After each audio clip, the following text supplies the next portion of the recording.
m'appelle David Laurent, donc on peut même voir ma fiche sur IMDb. En gros, je m'amuse depuis que je veux devenir acteur à essayer un petit peu tous les postes du métier.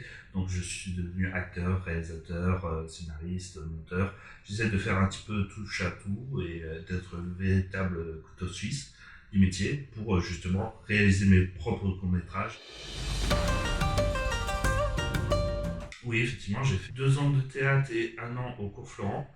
Donc j'ai eu pas mal de travail sur moi, justement. J'ai pu déjà aider. Bon, en gros, je voulais devenir acteur depuis que j'ai l'âge de 5 ans. À chaque fois que j'avais une caméra, je m'amusais à faire l'acteur, à devenir quelqu'un d'autre, et ça m'a toujours amusé.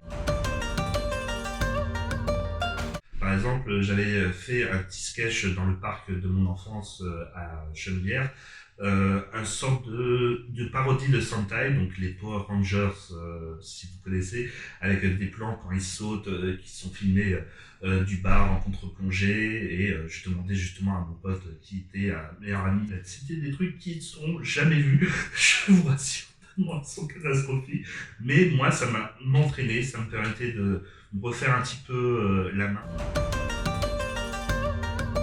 En fait, en gros, mon amour du cinéma est arrivé dès 5 ans quand j'ai regardé le film Hong Kong avec Jackie Chan, Samwang et tout ça. J'avais vraiment l'impression de voir des amis, des potes, surtout dans le cinéma hongkongais des années 80-90. Tout le monde se connaissait, tout le monde s'amusait ensemble. Et c'était vraiment cet esprit-là, cet esprit de fraternité, de famille qu'il y a dans le cinéma hongkongais qui m'a donné ensuite envie d'aimer d'autres cinémas asiatiques. Et dès le moment où en fait on n'est pas vraiment dans un cinéma arty français ou dans de la comédie, on va tout de suite cataloguer ce scénario d'un petit peu trop loufoque, d'un petit peu trop gênant et malaisant. Ça ne pourrait pas exister dans le cinéma français. Un plan de cinéma, il y a toujours déjà moi, ou d'autres personnes qui veulent justement sortir de cette catégorie de style de cinéma, qui veulent expérimenter. Je pense par exemple à toute l'équipe de Man Movies. Je pense aussi à Gondry, qui est vraiment très expérimental dans son cinéma. Je pense à La Science des Rêves, qui peut vraiment sortir de cette catégorie. Et très peu français, c'est peut-être pour ça qu'il réussit à rendre tout le monde d'accord. Donc il y a des auteurs qui sortent de cette uniformisation. En fait, il n'y a pas que la crise du Covid qui bloque les projets originaux, mais il y a aussi le CNC, notre système français à nous. C'est-à-dire que le CNC est la seule forme de financement possible en France, qui est un petit peu de l'argent régi par l'État.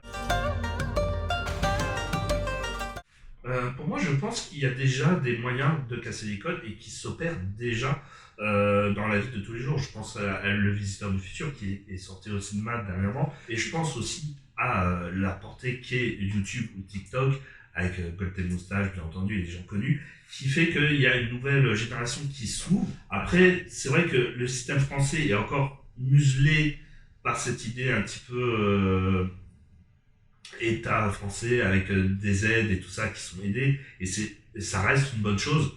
Mais il faut casser par exemple la chronologie des médias, il faut casser certains codes, et ces chances, elles s'offrent avec des trucs petit budget, mais qui derrière ont un succès monstre et qui donc ouvrent cette possibilité à ces gens.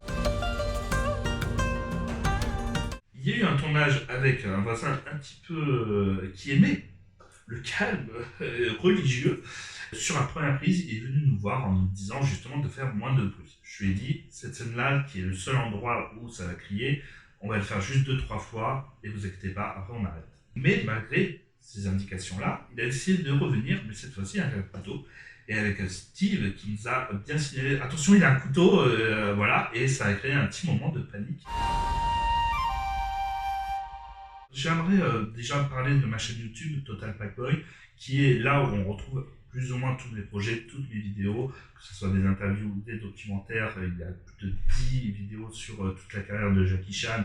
Et derrière, il y a aussi mes courts-métrages dans la chaîne YouTube, mais aussi 2 autres courts-métrages qui sont Eria, un film d'horreur porté sur les nouvelles technologies, avec le côté Red Room, avec le côté intelligence artificielle, ou aussi le côté ARG, donc les Alternate Reality Game, et Loopback qui est un amour de l'art, avec l'histoire d'une photographe qui décide euh, de s'ouvrir avec une modèle très insistante à faire du portrait, à faire justement des personnes, et qui va découvrir une nouvelle passion, une nouvelle manière de faire, et aussi un certain succès en s'ouvrant justement à un nouveau style de photographie. Mais il y a des trailers qui sont déjà disponibles pour YouTube, et au pire des cas, il y a des autres courts-métrages. Et j'aimerais bien un jour réussir à faire un film sans tuer quelqu'un à la fin.